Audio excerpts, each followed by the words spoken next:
Well, we're going to focus this month on day sessions. However, I've come down to my little campaign water and had a bit of a result. It's been frozen for a week or so. Then we had got some really nice mild weather for sort of 3 or 4 days, bit of wind, bit of rain, and that was enough to thaw it out. I've managed to get down and bait up before it froze, and it definitely paid off. For this session, I did actually move round onto the far bank on some other spots that I've been baiting up since I've been fishing here. And just goes to show you, a bit of pre-baiting definitely makes all the difference. Got a couple of little tricks to show you. I'm going to pop this one back, and I've also got another couple of fish to show you, would you believe it? So here we are in my new swim on the far bank. As I say, I did get here last night. I actually borrowed a friend's echo sounder and went round, not all of the lake, but a lot of the lake to see if I could find if there was anywhere where the fish were held up. And it hardly showed anything. And the only places it didn't really work is in the pads or in the weed. I'm not sure whether there's something up with it, there's a setting on there that picks up fish, or whether they just don't work as well in the winter. But I literally found about 2 fish on the whole lake. So did think to myself, well, there's a chance that they could be held up in the weed and the reeds and that. So I actually went round to all the major weed beds and reeds and got my oar in there and made loads of disturbance, and something that I've noticed in my garden pond at home, the little fish, I've got these little Sutton Leanies in there, and when it gets really cold, you'll just find them set up in little weed beds. I think they just sort of wedge themselves into a comfy position so they don't have to use their fins, don't have to move, and literally just lay dormant. However, if I put a bit of bait in and wake them up, within sort of 5–10 minutes, they're mooching around looking for a bit of food and eating it. And whether it's worked here or not, I'm not sure, but I've had a bit of a mental morning's fishing, so it certainly didn't do it any harm.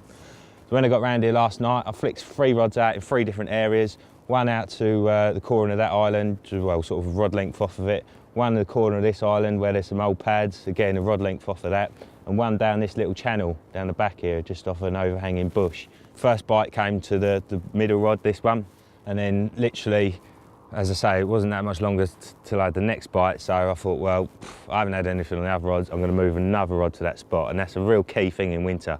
If one area is having it, then it's worth moving another rod to that spot too, because generally they tend to hold up in areas they're comfortable in, and there'll be quite a lot of fish there. That paid dividends, because literally 10 minutes later, that rod went as well.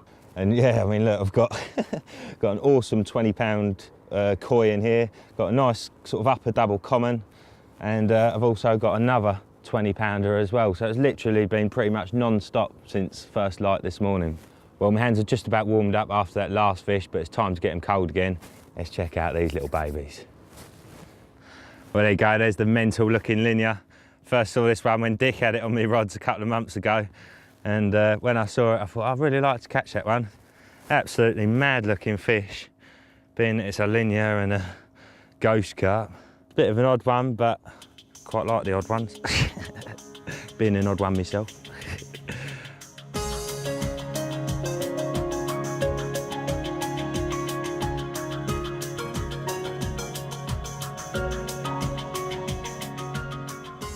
And there's the nice deep dumpy common. Have a little flip up. Definitely an upper double. Absolutely cracking condition. One of the great things about winter fishing, the fish tend to always be at their best. All right, pop this one back and I'll show you some of the hook baits I've been using.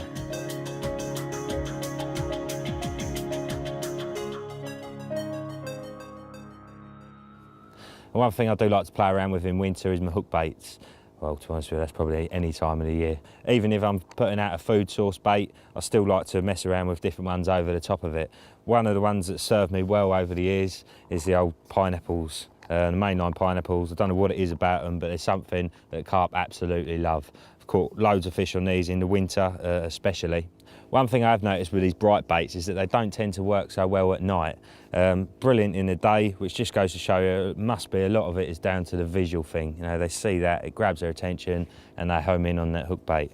So at night time, I do like to swap over to more of a food saucy bait. These are the cell ones, and I've always got these on one rod anyway. So at the moment out there, I'm fishing one on the bright ones, one on the cell ones, and I've had equal amounts of bites on both of them. So it just shows it's not making a huge amount of difference today.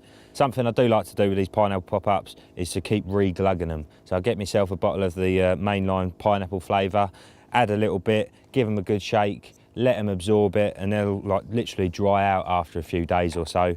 Add some more, let them dry out again, and just, you know, repeat that process half a dozen times or so, and then they're glugged up to the max. As soon as they're in the water, they're kicking out loads of scent, and as I say, they're nice and bright too, so they've always got that visual aspect. And I was sitting there last night messing about and I actually glugged some up with some goo, but as well as the goo, I also put in some white dye, literally sort of quarter of a teaspoon into the tub, a good old splodge of goo, gave them a good shake, and the result is these messy little buggers got a bit of a powdery coating on them, and then as soon as you drop them in the water, they're sort of kicking off clouds of white, and then what you end up with is it sort of leaks out, and then underneath the hook bait you get sort of a bit of a glow. So again, I'm sure that doesn't hurt with the old visual factor, and in fact, literally, I think that was out there about 10 minutes after I put one of them on, and it was away, so it certainly didn't hurt. Now, I've been using these on choddies. I do love me little chod rigs, and obviously I've been baiting up with boilies, so in my mind they're swimming around looking for boilies. However, if you are using a little single yellow, a lot of people these days, they seem to be scared to put on a bag of pellets. Now, a little tiny little bag of pellets and a little yellow pop-up used to just be absolutely awesome, but I think since the old underwater videos, people have been put off using pop-ups and using pellets or small bits and bobs. But if you're only using that as a hook bait, you know, you're casting out just that, no other freebies, then there's only that and the hook bait sitting there. So it's more of a case of, you know, that's extra scent for them to home in on.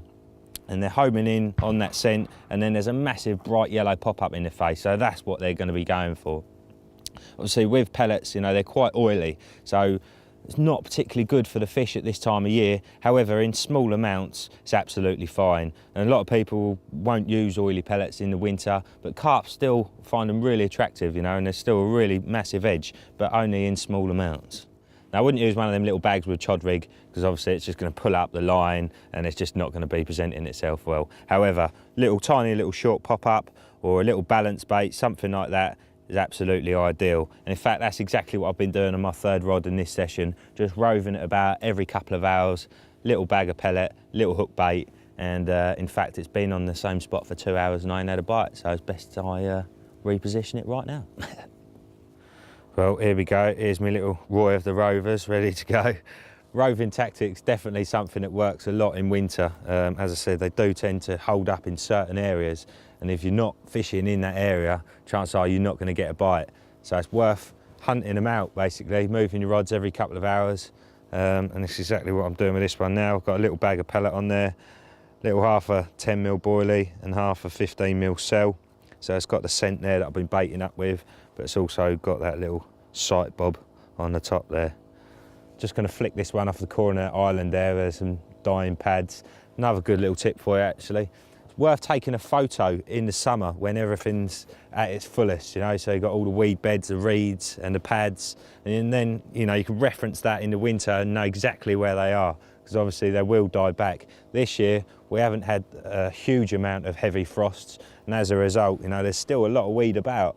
But this one's just going off between, there's a set of pads on the left there and then another set of pads on the right, and I know there's some little dying ones in between, but there's a sort of a rod length or so gap, which I can imagine is a good passing through area. You see that sun's just hitting that margin there as well, so it's going to be an area that warms up in the sunlight. I've already clipped it up to save myself tying another bag up.